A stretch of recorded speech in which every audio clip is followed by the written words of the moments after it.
Hello, everybody. Scott Golden here with the All Star Wrestling Review Series for the 14th of November 1981. We are about 15 away from being done with the series. Going to go into Mid Atlantic Wrestling after this, plus back to some of our older series. But tag team champions Mr. Fuji and Saito with Captain Lou Alfano defeating uh, Dominic DeNucci and Jerry Johnson 7-13 when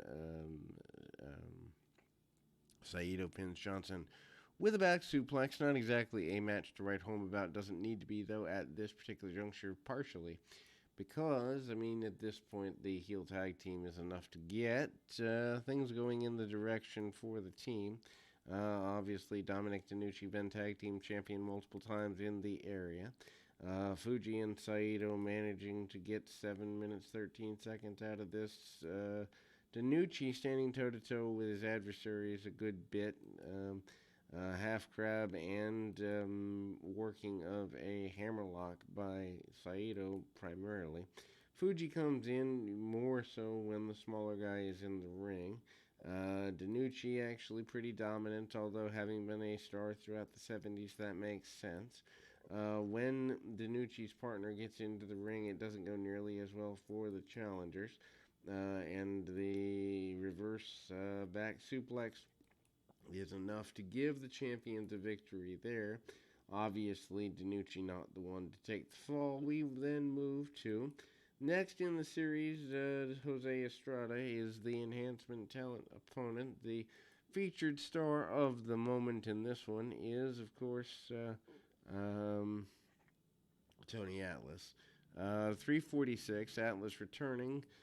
He'd been here in 78, 79, back here at the end of 81, here part through 82, 83. Gonna grab my phone. We'll be back in two shakes of a lamb's tail with more of this action. And again, Tony Atlas coming back in that general nature of trying to do the power thing, and he, I believe, leaves again for part of 82, comes back in 83, is there through 84, or most of 84, comes back a little bit, maybe beginning of 85, and then leaves for a good number of years because he has the drug issues in the later part of the 80s, early 90s. But anyway, hard shots by Tony, gets the man in the corner. Actually, kind of sad that Tony couldn't keep himself together because I really think he could have been a first African American world champion, heavyweight champion, had he kept everything together. I do believe he had that level of charisma. Maybe not as a promo, but if you turn him heel, could have been something. Anyway, military press slam 1, 2, 3, and there we go. Killer Khan coming back up again with another enhancement match. Not exactly a big surprise there. Freddie Blassie there. Barry Hart is the adversary for the day. Not a big surprise that Hart takes a good bit of punishment, punch, kick, lots of kicks, sends Hart to the outside, and the Killer Khan manages to go out and continue to stalk him. How he gets 4 minutes out of that is just surprising to me.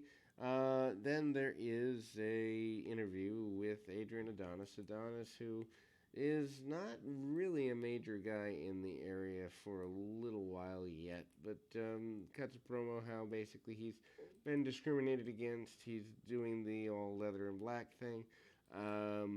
Blassie claiming that this is the best pure wrestler that he's ever had. People have been mocking him because he couldn't get a pure wrestler. Now he has one. Then we go to Angelo Mosca in the middle of the ring. Steve King, his opponent there, 156, one-sided there.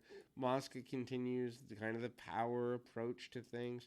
Not exactly a great match here. Not exactly something that's worth putting a lot of time into in terms of conversation, because it is a one-sided affair in almost every nature. But we continue in that vein, and we continue going in that direction. The backbreaker across the knee gets Angelo Mosca continuation of a run there, and Then we see Adrian Adonis with Freddie Blassie defeating Angelo Gomez via submission 207 with the sleeper. Um, for the time, I would say that it's fair to say that somewhere between maybe 285 and 305 is where Adrian Adonis finds himself. So, but he moves around, does a lot of using of the weight in a smothering type way, lays on him with a front face lock, and then the Goodnight Irene sleeper hold, almost a reverse chokeout type maneuver, coupled into a sleeper type deal there. Obviously, portrayed as a guy who's a pretty big star. Then we go to the next in the series of matches here, which happens to be Tony Garea pinning Hans Schroeder with a small package 322. Not exactly sure why that needs to be here at a 322 rate. Also, Garea in a singles match is rare because it's still teaming with Martel throughout.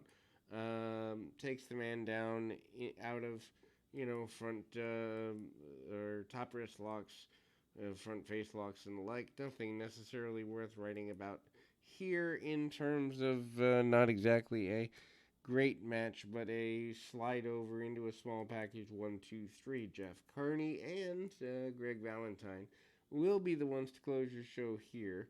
Obviously, the Grand Wizard there, black and gold robe, sequined robe for Valentine. Valentine gets a couple of hammer shots in, almost like his father does, and manages, therefore, to send the man to the outside of the ring. Comes back in, doesn't really get a great deal there. Valentine slides him over the ropes, hits the hammer thrusts, and a double underhook suplex, followed by the figure four and the win for Greg the Hammer Valentine. We will be back with more right after this.